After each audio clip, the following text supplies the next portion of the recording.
अमित शाह फिर से आ रहे बिहार, क्या मोदी लहर से उठ गया विश्वास। लोकसभा चुनावों के आहट के बीच अमित शाह का बिहार दौरा ताबड़तोड़ जारी है। जाहिर सी बात है कि नीतीश कुमार के एनडीए छोड़ने के बाद से अमित शाह जिस तरह से बार बार बिहार आ रहे हैं वो चर्चा का विषय बना हुआ है। ऐसा लग रहा है जैसे कि बीजेपी हर हाल में बिहार में भगवा लहराना चाहती है। देखें तो पिछले 2 लोकसभा चुनाव में बीजेपी को बिहार में बड़ी सफलता मिली है। तो सवाल यह है कि क्या इस बार बीजेपी घबराहट में है या फिर कोई और वजह है जिसके कारण अमित शाह बार बार बिहार आ रहे हैं। ऐसे में आइए इस वीडियो में इस मुद्दे पर चर्चा करते हैं। आपको बता दें कि अमित शाह मिशन बिहार में जुटे हुए हैं। इसी कड़ी में वह 5 नवंबर को फिर से राज्य में रैली करने वाले हैं। यहाँ चौंकाने वाली बात यह है कि अमित शाह फरवरी से लेकर अभी तक 4 बार बिहार का दौरा कर चुके हैं। इस वर्ष सबसे पहले 25 फरवरी को उन्होंने पश्चिमी चंपारण के लौरिया में रैली की। 2 महीने बाद उनका कार्यक्रम 2 अप्रैल को नवादा में हुआ। इस रैली का मकसद गया, नवादा और औरंगाबाद लोकसभा सीट पर प्रभाव डालना था। फिर तीसरी रैली 29 जून को उन्होंने ललन सिंह के संसदीय क्षेत्र मुंगेर के लखीसराय में की। इसके बाद चौथी रैली 16 सितंबर को झंझारपुर में की। यह रैली मिथिलांचल के 6 लोकसभा सीटों के लिए थी। वहीं अब 5वीं बार मुजफ्फरपुर आ रहे हैं, यानी कि अमित शाह बार बार बिहार पहुंच रहे हैं, जबकि अभी चुनावों में काफी समय बाकी है। तो सवाल यह है कि बीजेपी को बिहार में नीतीश कुमार और लालू यादव की जोड़ी से घबराहट है या फिर पार्टी को ऐसा लग रहा है कि बिहार में मोदी लहर का जादू अब नहीं चलने वाला है।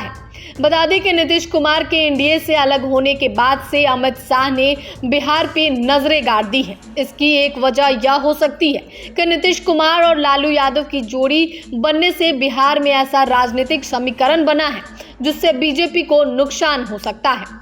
देखें तो नीतीश कुमार और लालू यादव न सिर्फ अपनी पार्टी का बल्कि बिहार के भी एक ब्रांड है। कहीं ना कहीं बिहार की राजनीति पिछले 30 सालों से इन्हीं दोनों नेताओं के इर्द गिर्द घूमती नजर आ रही है। हालांकि बीते कुछ समय पहले तक ये दोनों परस्पर विरोधी थे। इसके कारण राज्य में बीजेपी के लिए भी राह आसान थी। लेकिन नीतीश कुमार और लालू यादव के मिलने से यादव, मुस्लिम, कुर्मी सहित कई जातियों का एक बड़ा वोट बैंक महागठबंधन के पक्ष में वोट कर सकता है। वहीं जातीय गणना के अलावा बड़े पैमाने पर लोगों को नौकरी देना भी महागठबंधन को फायदा पहुंचा सकता है। शायद यही चिंता अमित शाह को बार बार बिहार आने पर मजबूर कर रही है।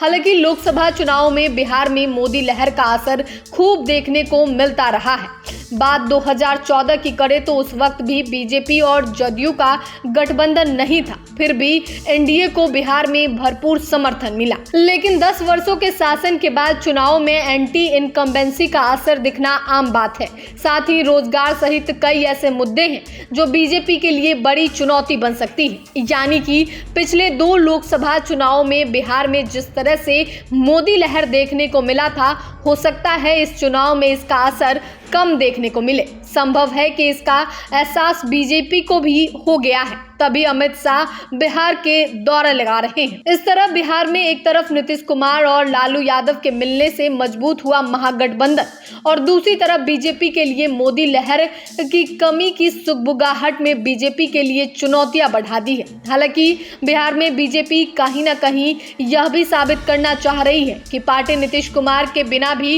राज्य में जीत हासिल कर सकती है। देखें तो पार्टी को ऐसी उम्मीद है जिस तरह से नीतीश कुमार पाला बदलकर महागठबंधन में शामिल हुए हैं, जनता इससे नाराज है और आगामी चुनाव में इसका बदला ले सकती है। खैर, कारण चाहे जो भी हो, अमित शाह का बार बार बिहार आना सुर्खियों में है। अब बिहार की जनता इस बार बीजेपी और महागठबंधन में किस पर भरोसा जताती है, यह देखना दिलचस्प होगा।